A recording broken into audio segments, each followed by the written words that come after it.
Jumu'ah is for everybody to move up and to fill in these spaces so that you'll get the reward of the Jumu'ah.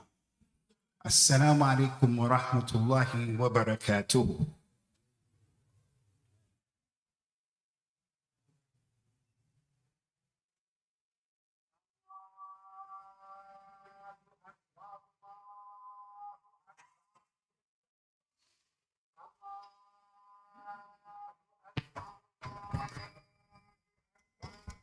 Allah.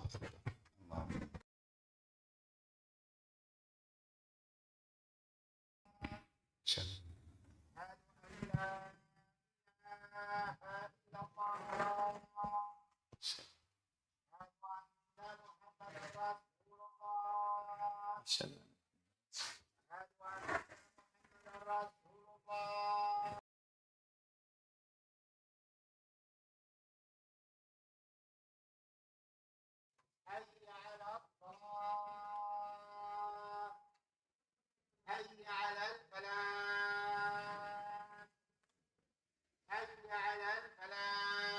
حيا.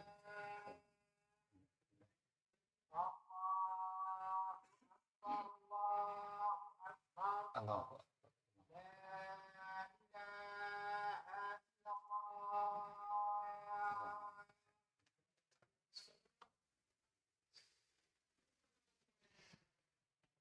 And alhamdulillah, nahmaduhu wa nasta'inuhu wa nastaghfiruh wa na'udhu billahi min shururi anfusina wa min sayyiati a'malina. من يهده الله فلا مضل له ومن يضلل فلا هادي له وأشهد أن لا إله إلا الله وحده لا شريك له وأشهد أن محمدا عبده ورسوله صلوات الله وسلامه عليه ثم أما بعد. As we mentioned in every single Jumu'ah in this blessed month of Ramadan, as a tadhkir and a reminder to all of you, as-salat khairul mawdu'. The prayer is the best thing that you can do. If you're a real Muslim, you have to pray. The best thing that you can do in terms of your actions during the daytime is the prayer. And there are different types of prayers in Islam. It can be done in Ramadan and outside of Ramadan. Think of any action you can do with your limbs and your body. There's nothing you can do that is better and more virtuous than praying to Allah subhanahu wa ta'ala. The companion Abdullah ibn Umar was from the young companions, the son of Umar, and he grew up to be from the ulama of the companions. May Allah be pleased with all of them. He was told by Abu Hurairah, may Allah be pleased with him, of the virtues of the salat of al-janazah. He said that the Prophet said, sallallahu alaihi wasallam, anyone who prays over a dead Muslim for the janazah, he'll get the reward of a qirat. And if you follow the dead brother or sister until they're buried, you'll get the reward of 2 qirat. The companions were not a group of people who, when they heard something, they let it go in one ear and out the other ear and just say, I'm a Muslim. I know what I know right now, and the sum total of my knowledge is going to stay right where it is because I'll never ask questions. They were not like that. They wanted to know, Ya Rasulullah, this qirat, this reward, what is it? How much is it? He said it's the size of Mount Uhud. If you were to place Mount Uhud on the city of Qasimi, it would almost take over and take up all of the space of this small city. Only those people who have been to Medina give the taqdeer of Mount Uhud. It's like giving sadaqah like Mount Uhud. When Abdullah ibn Umar heard that, he was shocked and he was sad. He said, لَقَدْ فَرَّقْنَا فِي قِرَارِيت كَثِيرًا. Many of these mountains of rewards have passed me by. Why? Because he didn't know. There's not a human being except parts of Islam come to him and parts of Islam pass him by. Abdullah ibn Umar was greater than Al-Imam Malik, Al-Imam Abu Hanifa, Al-Imam Ahmed, Al-Imam Al-Shafi, Rahmatullah alayhi. So if this knowledge of the Sunnah passed him by and people were dying in Medina, then my balu ha'ulay a'imma, that we make blind following of, as if none of Islam passed them by. There's not a human being except Al-Mustafa, sallallahu alaihi wasallam, and that some of Islam came to him and some of Islam passed him by. So when Abdullah bin Umar heard that all of these rewards were passing him by because he didn't know the virtues of Salatul Janazah, he said, these mountains of knowledge have passed me by. Because he was a mu'min, a real believer. And the real believer is the one, when rewards pass him by, he feels a sense of regret. He doesn't just do like that. Oh, it was just a sunnah. Oh, it just wasn't meant for me. Oh, it was the qadr. I couldn't have done. No. The Muslim is nadim, especially the one who, had he known, he would have done it. Why do I mention this? There is a prayer that is passing us by, and we don't know the miqdar of that prayer. We don't know the size of this prayer in the month of Ramadan, and it's passing you by. It's not passing you by because you're a doctor in the emergency room and all night long you're saving lives. No, it's passing you by because you're watching March Madness, because you're watching Musalsalat, Kalam Farid, listening to music. Passing us by because we're just being lazy. Don't let them pass you by. لَقَدْ فَرَّطْنَا فِي قِرَارِيطٍ كَثِيرًا. Many of these mountains of rewards have passed us by. Which mountain of reward am I talking about right now? The mountain of reward, which is the Salat of Taraweeh. The Salat of Taraweeh. There are people in this masjid, another masajid throughout Orlando and the dunya, where some Muslims know the importance of this prayer. And this prayer has become part and parcel of who the Muslim is in the month of Ramadan if he's taking it being seriously. Even our wives, who is better for them to pray in their homes, they come to the masjid for this month trying to get these rewards. Don't sleep on the reward of the Taraweeh prayer, ya Ummat al-Islam. Those of you who are here, don't allow these rewards to pass you by only if you knew. In preparing for Ramadan, the Prophet used to tell the people, sallallahu alaihi wasallam, of the virtues. من قام رمضان إيمانا واحتسابا غفر له ما تقدم من ذنبه. Anyone who prays the prayer in the nighttime in Ramadan, like Taraweeh, anyone who prays it and he believes in it, it's iman, and he wants a reward, he will be forgiven for his dhunub. As I sit and I stand here, I look at you, you look at me. There's not a single person here that, except that he has mountains of sins. Instead of getting qararit of thawab and ajur, we have mountains of sins. The Taraweeh prayer is one of those many aspects of Ramadan that can wipe that away. From the virtues and the rewards of this tremendous prayer is that the Nabi mentioned, sallallahu alayhi wa sallam, man qama ma'al iman hatta yansarif kutiba lahu qiyamu laylatin. Anybody who comes out and prays with the iman from the beginning of the prayer, and he doesn't leave the prayer after 2 rakats, after Salat al-Isha, after 4 rakats, he stays and prays behind that iman until that iman finishes.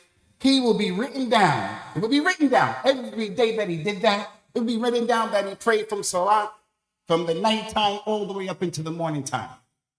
Since Sunday, when we started praying, the prayer of Taraweeh, we prayed 19 nights. Before Ramadan, there was the person who did not pray that prayer. He didn't pray. He made Isha at home and he went to bed. But in the month of Ramadan, since Monday until last night, 19 prayers. 19 prayers. And in his sajil, it is written, this man prayed from the nighttime to Fajr every day. Every day. Will he continue that after Ramadan? Allahu A'lam. We'll cross that bridge, inshallah, if and when we get to it. But for right now, do you not want your name to be written down in that sajil? As opposed to watching March Madness as opposed to watching some kalam farid that will just make your mountains of sin more and more and more. From the virtues is what happened to the tremendous companion who was from the youth of the Muslims at the time. Radiyallahu anhu. His name was Rabi'a ibn Ka'b al-Aslami, who had the honor of spending the night by the Nabi sallallahu alaihi wasallam's house. To do what? In order to take care of it, in order to service the Sunnah, in order to spread the Sunnah, in order to take care of the Nabi's personal needs, sallallahu alaihi wasallam. He said, as I was preparing to take him some water in order to pour it for him so that he will make wudu, he was looking at me all at that time. And then he said to me, Sal, ma bada laka. Ask me whatever you want to ask me. Rasulullah sallallahu alaihi wasallam knew that the boy had something in his mind that he wanted to ask. Some of the Muslims who their Islam is predicated and built upon hocus pocus, khurafat, shirkiyat, and bid'ah. May Allah save us from that. That's their religion, hocus pocus, like the Yahud and the Nasara, hocus pocus. They take this hadith and instead of understanding it correctly, they say, you see, this is a sign that the Nabi knows about the ilm al-ghayb. He knows what's in your heart. Because he said to the boy, Salma bada laka. Ask whatever you want.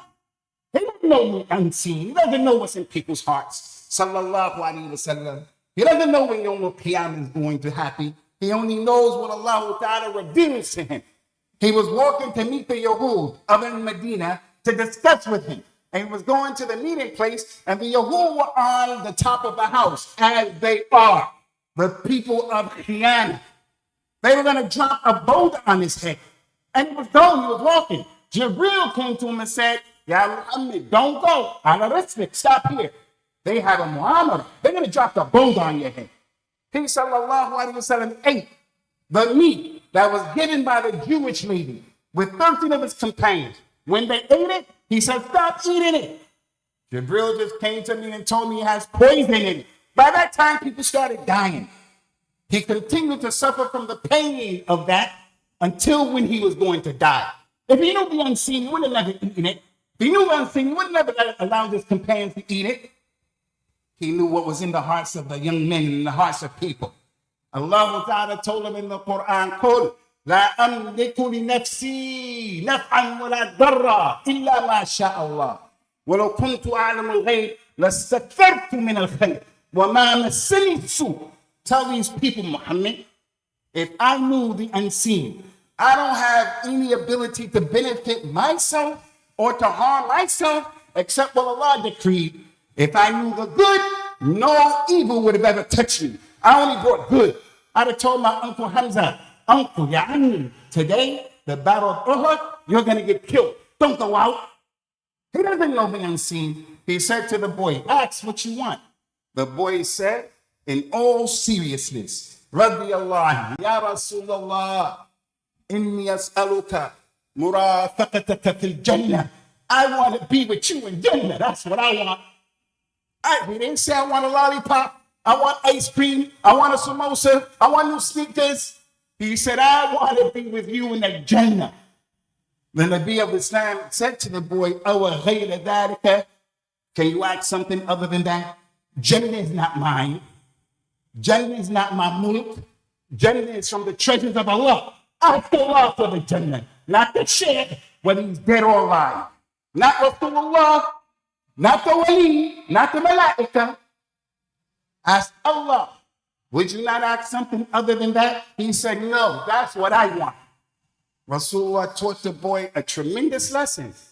And he taught the boy to do what? Don't sit and just twiddle your thumbs and have it tamanni and you just hope and wish.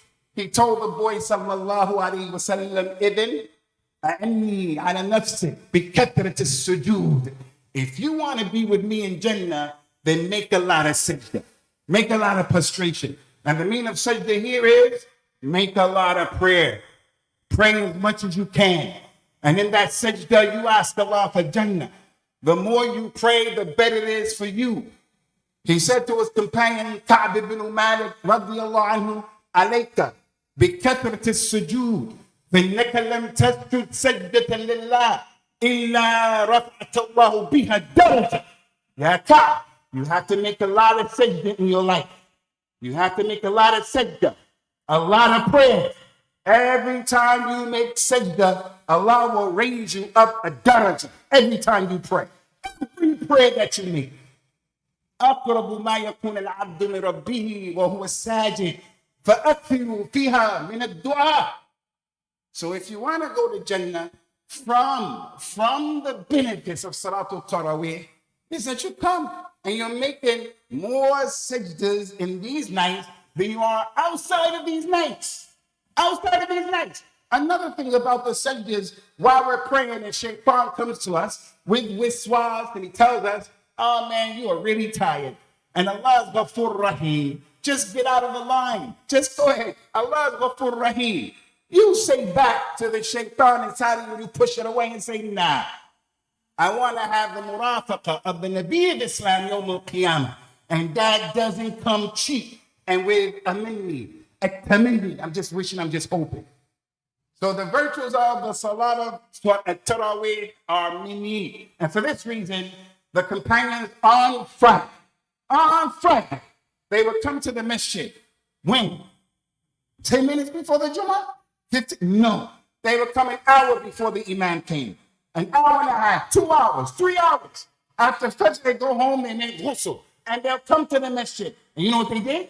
They came into the Masjid and they did what? They prayed 2 rakah, 2 rakah, 2 rakah, 2 rakah, 2 rakah, 2 rakah, 2 rakah, 2 rakah, until the Nabi came out and said, As-Salamu Alaikum, and then he sat down. That's the Sunnah. That's what the companions were upon. There is no Sunnah Qabaliyah for Jumu'ah. It's open. And those companions would pray 2, 2, 2, 2, 2, until Rasulullah came out. Why did they do that? Because it is murafaqa, Yawm al-Qiyamah. That's one of the things bi-idhnillah azza wa jal that would get the individual up into Jannah.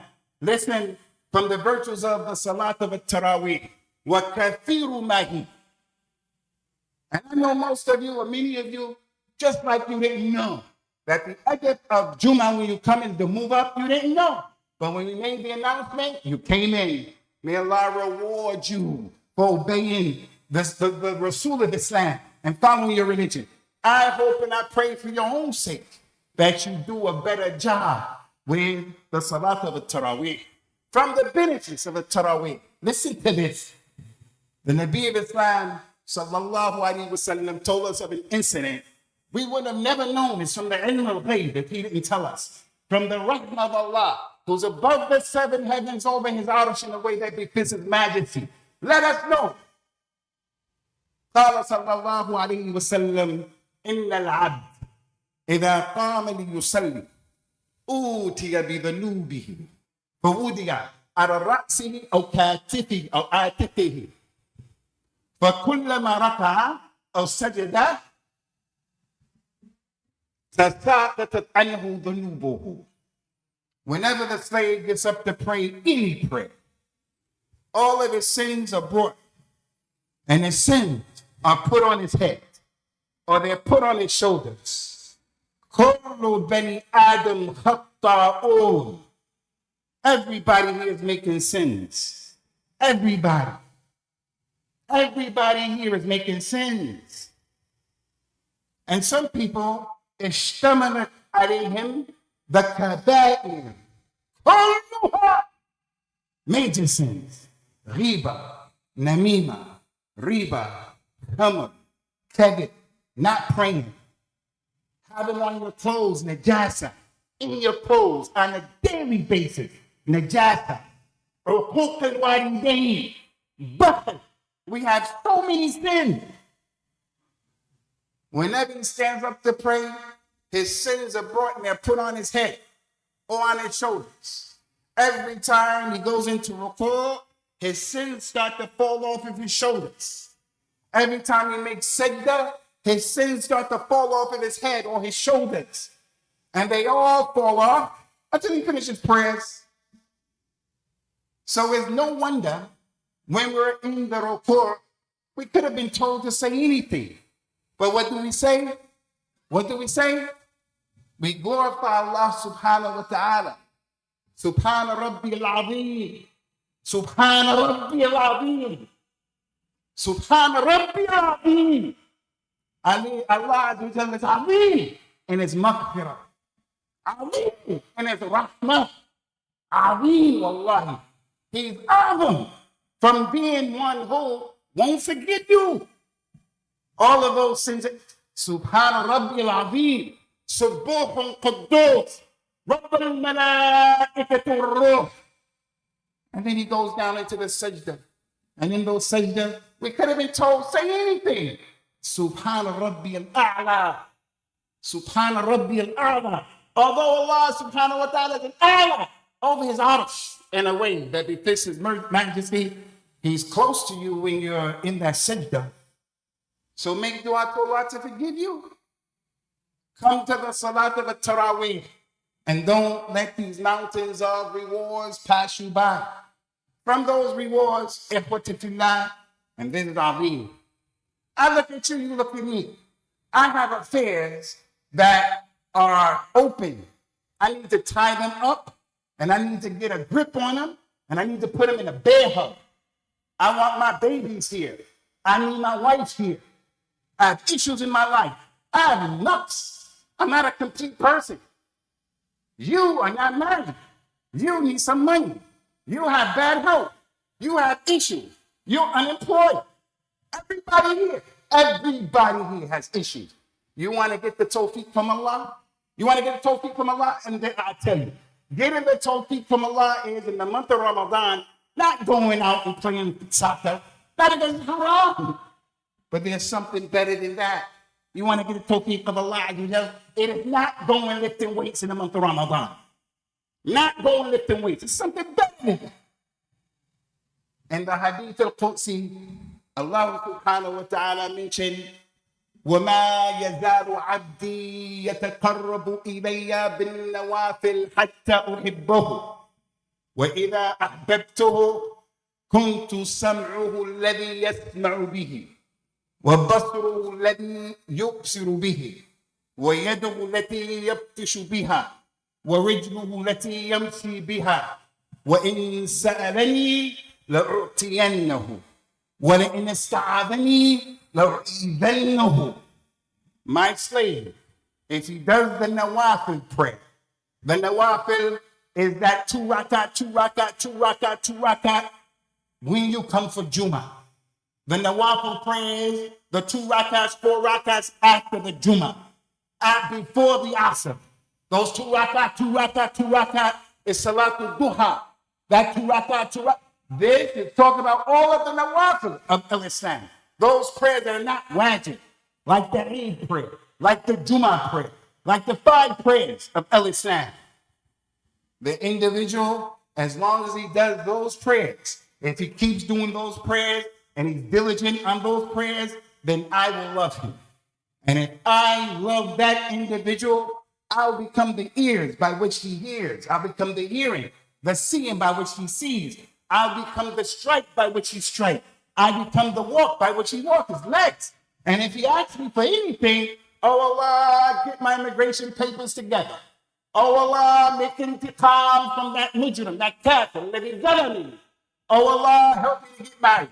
Oh Allah, give me good health. Oh Allah, help me to get my degree. Oh Allah, keep me out of the prison when I go to court. If he asks me, I will answer his prayer. And if he seeks my assistance, I'll give him assistance. Where does that come from? Does that come from a tamanni? A tamanni. Put it in my thumbs and says, whoever says La ilaha illallah will go to Jannah. Islam is the best religion. Allah is Ghafurur Rahim. Doesn't happen like that, Abdullah. You have to get up and you have to do something about your own situation. As I sit here, as I stand here, you sit there, I look you in your eye and I tell you, there's not a person in this audience, in this masjid, except that he needs help. Mental health issues, all kinds of issues. Solve your problem by making more prayer, an opportunity. You don't even have to read. You have someone behind in front of you who can read. He told the people, sallallahu alaihi wasallam, when they asked him, Ya Rasulullah, what's the best prayer? What's the best prayer that we can make? He said, afdalus salat, tulul qanut. The best prayer that you can make is the one where you read long and you stand up in qanut, not the long dua in Ramadan. The imam is praying short and then doing the qanut. He's praying 15, 20 minutes. Hey man, have mercy upon us. Don't give us one of those long du'as like that in Mecca and Medina and in the Masjid of Al-Islam. The best prayer is someone who can read and you're standing up longer than you usually do. You're hearing the Quran longer than what you have the ability to do. That's in the month of Ramadan. Lastly, and I have to mention this, and when I mention this, I don't want anyone to think that I'm choosing you, that I'm stepping on you. I'm just reminding you of something that's the reality of our community. Many of the Muslims in this masjid, there was a time in your life when you were baligh, you were old enough and mature, and you didn't pray. You didn't pray. On a daily basis throughout your teenage years, you didn't pray. When you were in the university, you didn't pray. Not only did you not pray, you didn't even care. Right now, I don't care. I don't care that there is a cat walking over there in that parking lot. It means nothing to me. Some people, this was their situation. They didn't pray Jumu'ah. Maybe they prayed sometimes, but they didn't pray. Not only did they not pray, they didn't even think. Man, his conscience, his damir, didn't say, hey man, what are you doing? Allah created you. Allah gave you this. Allah helped. He didn't care. Listen to me, Ummatul Islam. If a Muslim allows the prayer to come and go, and he doesn't pray it intentionally, there is no qada for that prayer. You can't get up and make qada for that prayer. You make qada for Ramadan, for Ramadans and fasts that you miss. You make qada for Umrah, for Hajj. You make qada, you make up for those. For the prayer, if you let it come in and go out, there's no qada. You have to make tawbah ila Allah.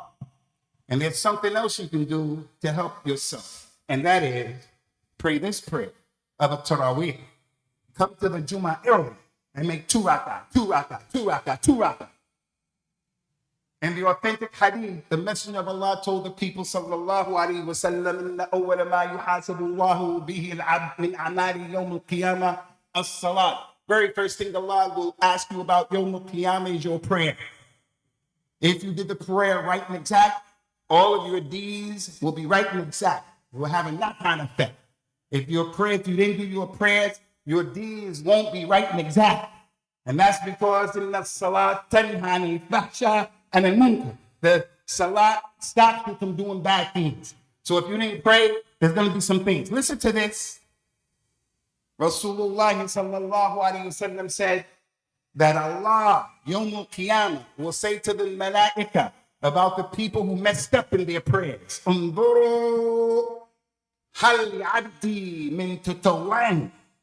Hey, you angels, look into the sijil, look into the books, look into the notebooks that the angels are writing about my slave. See if he has any nawafil prayer, all of the prayers that are not wajib. See if he has any nawafil prayer. فإن كان له تطوع أقبلت الفريدة منها. If there are nawafil prayer, Allah from his rahmah will increase those prayers that were weak. You missed prayers, you prayed, you weren't there, you weren't concentrating, you didn't have discipline. It is the nawafil prayer that will help you. Don't be from those masakin people who have a fit that's saqim, and they say, I'm just going to practice that hadith of the man, Ya Rasulullah, for me halal, halal, and haram, haram. And I fasted in the month of Ramadan, and I prayed 5 prayers when I go to Jannah. He said, yes. The man said, Wallahi, all I'm doing is that. I'm only praying 5 prayers. And the person follows that hadith. That man was praying behind the Nabi sallallahu alaihi wasallam. That man used to walk around and be with the Nabi sallallahu alaihi wasallam and with the other awliya of this ummah. That man was living in a time where in secret, the way they were in secret, They used to fear Allah because the Quran can come down and say, Fulan is beating up his wife. And then he gets exposed to what's going on in his house. So they were on a higher level of existence. May Allah be pleased with them and put us with them. Al-Shahidu min al-Kalam, the Nawafil prayer are those prayers that can help you, Ya Abdullah, to get yourself together in terms of those prayers that you missed when you were young, or even right now, that you should have been making and you were not making. أقول قولي هذا وأستغفر الله لي ولكم ونسأل الله تعالى التوفيق والسداد.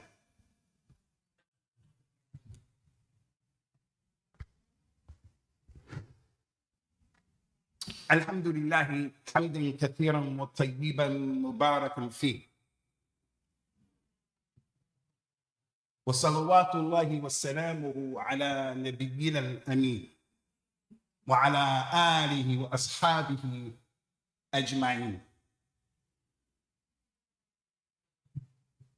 What has passed is past, and we're here now and today. And moving forward, inshallah, the greatest part of Ramadan is quickly approaching, and that is the last 10 nights and the last 10 days of the blessed month of Ramadan. Bima fiha min laylatil qadr. What is past is past. Just as I tell you, don't sit there and have a tamanni and you're just twiddling your thumbs. Don't be a person who sits down and says, I'm destroyed, neither. Be a person who says, I'm living now. I can take advantage of what remains, inshallah. You miss those kirari, kathira, and that ajur. You miss that. But right now, you make tawbah, and right now, you reconnect. Now, if you couldn't do these things in the past, then I tell you this. Don't miss the opportunity of Laylatul Qadr and Taraweeh connected to Laylatul Qadr. The Nabi al-Mustafa al-Mukhtar sallallahu alayhi wa sallam told us, من قام رمضان من قام ليلة القدر إيمانا واحتسابا غفر له ما تقدم من ذنبه. Anyone who catches Laylatul Qadr and he's praying Laylatul Qadr, he will be forgiven for what went past in his sins. In addition to that, Laylatul Qadr, he's in ruku' and his sins are falling off. He's in sajda and his sins are falling off. In addition to that, Laylatul Qadr, he's staying in the prayer behind the imam. In addition to that, he's praying Laylatul Qadr with iman and ihtisab ila akhirih. There's a golden opportunity. Don't let the opportunity pass you by. Unless, Abdullah, you are a physician and you are a surgeon in the hospital there and you're doing surgery, saving people's lives. You are a nurse and you're delivering babies, helping babies to come to the earth. Okay, no problem. No problem. If that's your situation. If that's your situation. But if you're other than that and you're off doing these nights, then make it your business to come to the masjid, any masjid. Make it your business to pray with your family if the masjid is difficult. Whatever the case happens to be. Laylatul Qadr, inshallah, starting Sunday. Try to get serious. We ask Allah Azza wa Jalla to forgive us for our dhunub and our ma'asi and our israf in the deen. And we ask him subhanahu wa ta'ala to establish our feet firmly upon the kitab and the sunnah and to purify our hearts and our nawaya. He subhanahu wa ta'ala is qadirun ala dhalika. Aqim as-salat. Yarhamakum Allah.